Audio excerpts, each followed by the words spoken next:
वाशिम जिल्ह्यात मेघगर्जनेसह पावसाची जोरदार हजेरी। धरण, विहीर आणि बोरवेलच्या पातळीत वाढ झाल्यामुळे शेतकऱ्यांमध्ये समाधानाचं वातावरण। परभणीत 4 दिवसांच्या विश्रांतीनंतर पावसाचं पुनरागमन। सोयाबीन, कापूस आणि इतर पिकांसाठी हा पाऊस अत्यंत पोषक असल्यामुळे शेतकऱ्यांमध्ये समाधान। जळगावच्या 40 गावातील भराडी नदीला 50 वर्षांनंतर महापूर। भवाळी गावामध्ये पाणी शिरल्यामुळे 58 कुटुंबियांचं तातडीने स्थलांतर। ठाणे जिल्ह्यातला मुरबाड-म्हसा रस्ता मुसळधार पावसामुळे पाण्याखाली। मुरबाड-कर्जत मार्गावरील सर्व प्रवासी वाहतूक पूर्णपणे बंद।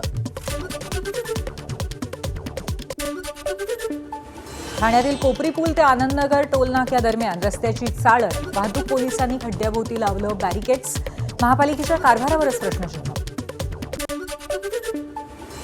कोल्हापूरच्या राधानगरी धरणाचा तिसराही स्वयंचलित दरवाजा उघडला। भोगावती नदीपात्रामध्ये 5,884 क्युसेकनं विसर्ग सुरू। नदीकाठच्या गावांना सतर्कतेचा इशारा। रस्ता खचल्यामुळे माळशेज घाट बंद, तर पर्यायी मार्गावरती खड्ड्यांचं साम्राज्य। खिरेश्वर, पिंपळगाव, जोगा धरणाच्या बॅकवॉटर लगतच्या मार्गावरती खड्ड्यांमुळे पर्यटक हैराण।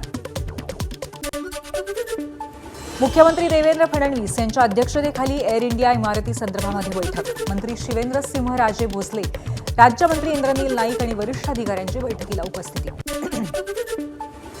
दोन्ही उपमुख्यमंत्री मराठ्यांचे असल्यामुळे ओबीसींवरती अन्याय होतोय। ओबीसी मंडल यात्रेदरम्यान काँग्रेस नेते विजय वडेट्टीवार यांचा सरकारवरती गंभीर आरोप। बीडचे खासदार बजरंग सोनावणे यांनी घेतली गृहमंत्री अमित शहांची भेट।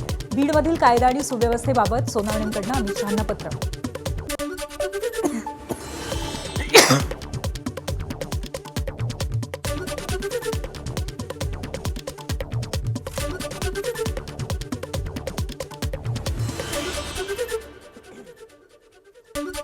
बीडमधील संतोष देशमुख हत्या प्रकरणाची पुढची सुनावणी 5 ऑगस्टला होणार। आरोपी महेश केदारच्या जामीन अर्जावरती युक्तिवाद करण्यासाठी आरोपीच्या वकिलांनी मागितला वेळ। कोल्हापूरच्या बाळूमामा मंदिरामध्ये तब्बल 60 कोटी 75 लाखांच्या गैरव्यवहाराचा आरोप। उपनिबंधक रागिणी खडके यांच्यासह तिघांच्या विरोधात गुन्हा दाखल। खडके अद्याप फरार असल्याची माहिती। पोलीस लिहिलेल्या खासगी वाहनांवरती लवकरच निर्बंध आणण्याच्या सूचना। वाहतूक विभागाचे अप्पर पोलीस महासंचालक कार्यालयाचे राज्यातील सर्व पोलीस आयुक्तांना आदेश।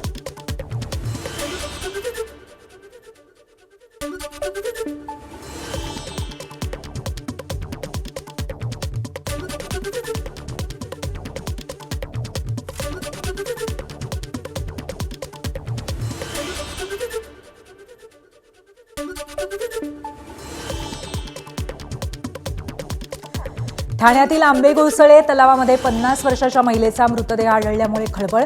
आत्महत्या की हत्या याबाबत पोलिसांचा तपास सुरू।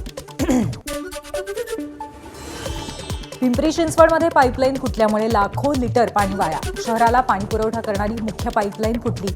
पाणी पुरवठा विस्कळीत होण्याचीही शक्यता।